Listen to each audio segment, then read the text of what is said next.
Hello everyone, welcome once again to love accountancy. कैसे हो आप सभी? होप माय चुनू मुनूज are all very good and trying to learn accountancy. Okay, then come on, let's start our today's video. इसमें हमें क्या करना है? आज हम कर रहे हैं ऑपरेटिंग एक्टिविटीज़ के सारे स्टेप्स एक न्यूमेरिकल में। ठीक है, हम पिछली वीडियो में सारे स्टेप कंप्लीट कर चुके हैं, तो आज एक न्यूमेरिकल में सारे स्टेप्स कंप्लीट करेंगे। लेकिन उससे पहले let me show you the format of balance sheet.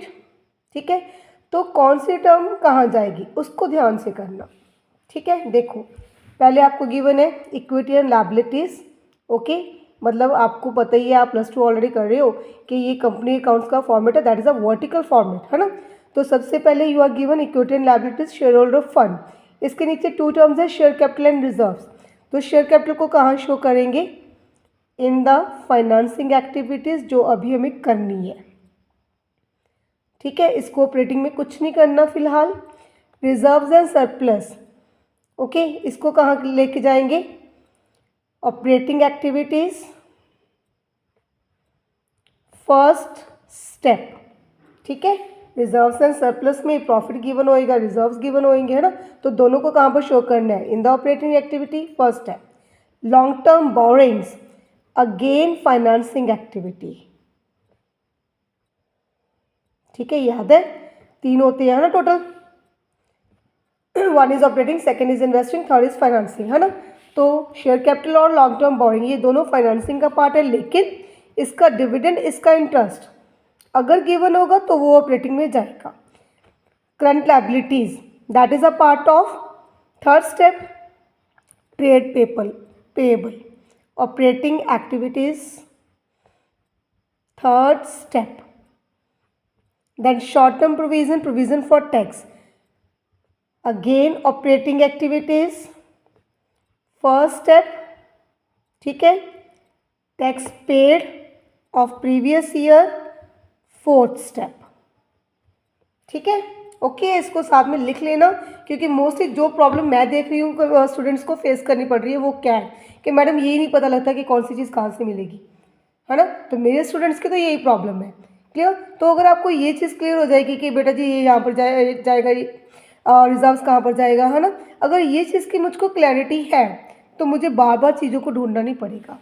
ठीक है, then after that now non current assets, property plant and equipment, ये आपका पार्ट है बेटा जी इन्वेस्टिंग का। ठीक है, then intangible assets like goodwill. तो इंटेंजिबल एसेट्स अगर इंक्रीज है तो इन्वेस्टिंग में, अगर डिक्रीज है तो ऑपरेटिंग एक्टिविटीज। ठीक है, कौन सा step? Second step. Now non current investment, again investing. ठीक, रीज़न आई थिंक आपको क्लियर ही होगा कि आप कोई भी एसेट है, फिक्स एसेट है, कोई भी फिक्स इन्वेस्टमेंट है, लॉन्ग टर्म इन्वेस्टमेंट है, तो आपकी इन्वेस्टमेंट हो गई, वो इन्वेस्टिंग का पार्ट हो गई। अब आ जाओ करंट एसेट्स। करंट एसेट्स आपको याद होगा ऑपरेटिंग का थर्ड स्टेप है ना।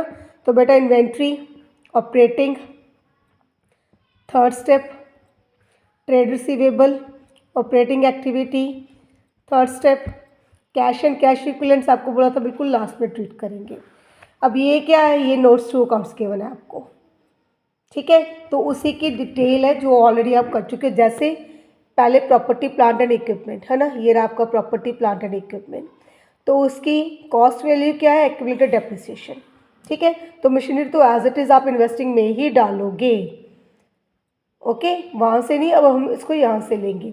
एक्यूमुलेटेड डेप्रिसिएशन जितनी इंक्रीज होगी, ऑपरेटिंग, कितना मज़ा होगा ना अगर आप मेरे सामने बैठो साथ साथ आंसर दे रहे हो, it will be real fun.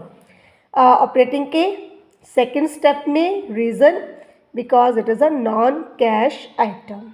ठीक है, सेकेंड इन्वेस्टिंग का भी पार्ट है, और जब भी हमारी एक्यूमुलेटेड डेप्रिसिएशन इंक्रीज हो रही है इसमें कोई कैश का आउटफ्लो नहीं हो रहा, है ना। सेम इक्विपमेंट, उसी की डिटेल चल रही है, ये बार बार बोल रही हूँ एक बार। ठीक है, वहाँ पर नहीं करेंगे, उसकी डिटेल गिवन है तो यहाँ से लेंगे नोट्स अकाउंट्स में से। इंटेंजिबल एसेट ऑलरेडी आपको बता चुकी हूँ, गुडविल। ठीक है, ऊपर हमारी बात हो चुकी है कि अगर ये इंक्रीज करेगी देन इन्वेस्टिंग में, डिक्रीज हो रही है तो ऑपरेटिंग में। ठीक है, this is the additional information machinery costing 80, accumulated depreciation there on this was sold at a loss of this.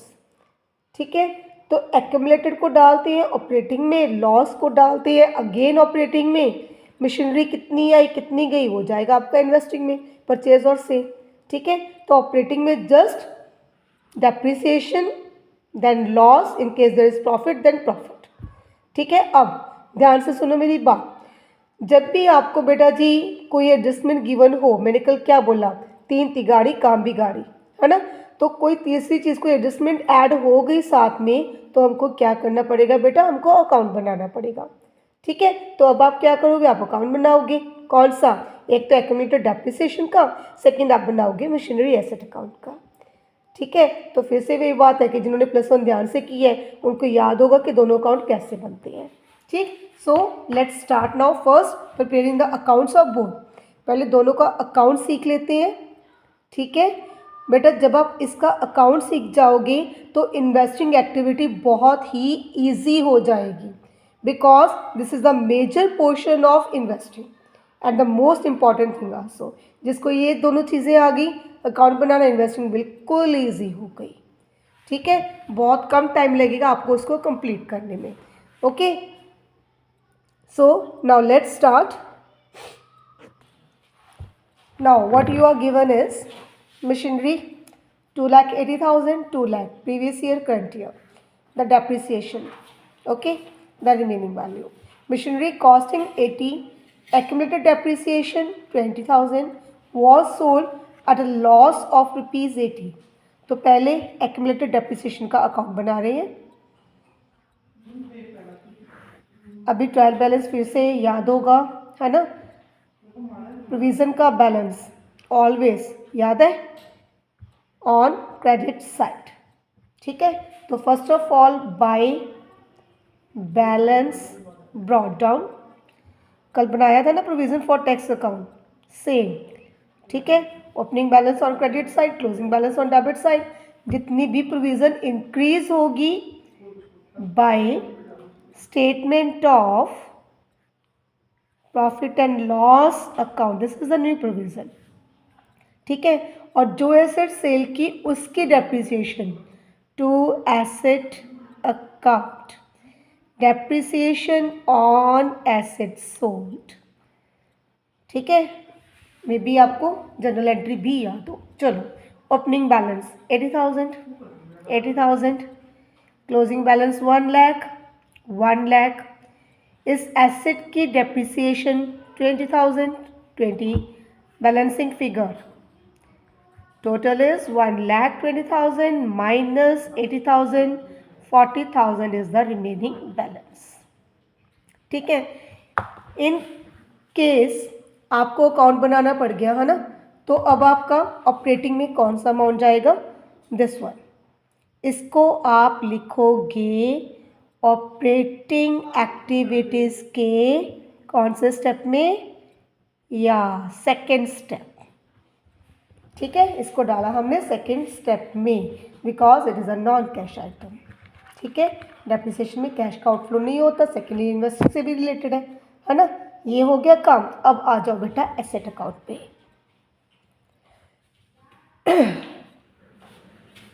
Asset account का बैलेंस कौन सी साइड पे होता है, बोलो। Yes, it is always on debit side.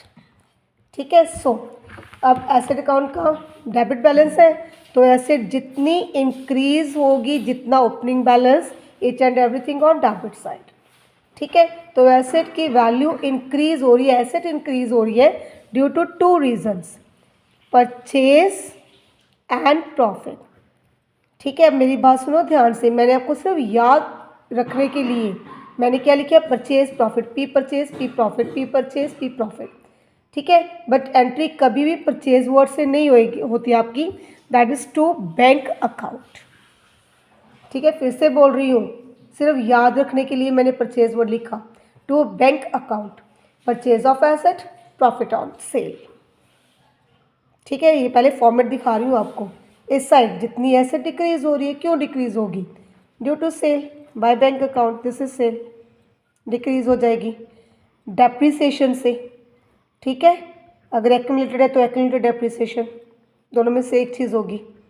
Loss on sale, okay, profit या loss में से कोई भी एक चीज़ होगी, नेचुरल सी बात है। मैंने फॉर्मेट कंप्लीट करने के लिए एक बार आपको दोनों बता दिए, ठीक। Then closing balance on the opposite side, that is on the credit side, ठीक है। एसेट डिक्रीज ड्राइंग से भी हो जाती है, क्लियर। चलो, तो हमारे क्वेश्चन के अकॉर्डिंग हम अब इसको कंप्लीट कर रहे हैं। Now what is the opening balance? Opening balance is 2 lakh and the closing balance 2,80,000, ठीक है। अब जो एसेट की डेप्रिसिएशन थी लीजिए, ठीक, कितनी है? 20,000। अब आपकी वर्डिंग पढ़ो। Costing 80, depreciation 20, sold at loss of 80। तो पहले लॉस लिख दें, चलो लॉस लिख दिया बेटा। 80 की 20 डेप्रिसिएट हो गई, कितनी रह गई? 60। 60 को 18 के लॉस पे आप सेल कर रहे हो, तो सेल कितने की हो गई आपकी? करो कैलकुलेट फटाफट। 42,000, ठीक है, बोलो। ओके, क्रॉस वेरिफिकेशन करनी है, एक बार चेक कर लिया करो। 42 + 20 + 18, that should be equal to the cost price 80,000। Okay, 80 की कॉस्ट को 3 हिस्सों में डिवाइड कर दिया, कितने की सेल, कितने की डेप्रिसिएशन, कितने का लॉस। ओके, काम हो गया हमारा 80 पूरा। चलो अब क्या करेंगे? अब निकालो बैलेंस इसका, ठीक है। चलो करते हैं कैलकुलेशन। लीजिए, 360 टोटल आपका इस साइड हो गया। 2 लाख ओपनिंग माइनस किया 160। अब ये क्या है? ये purchase. This is the balancing figure, देखो, ठीक है।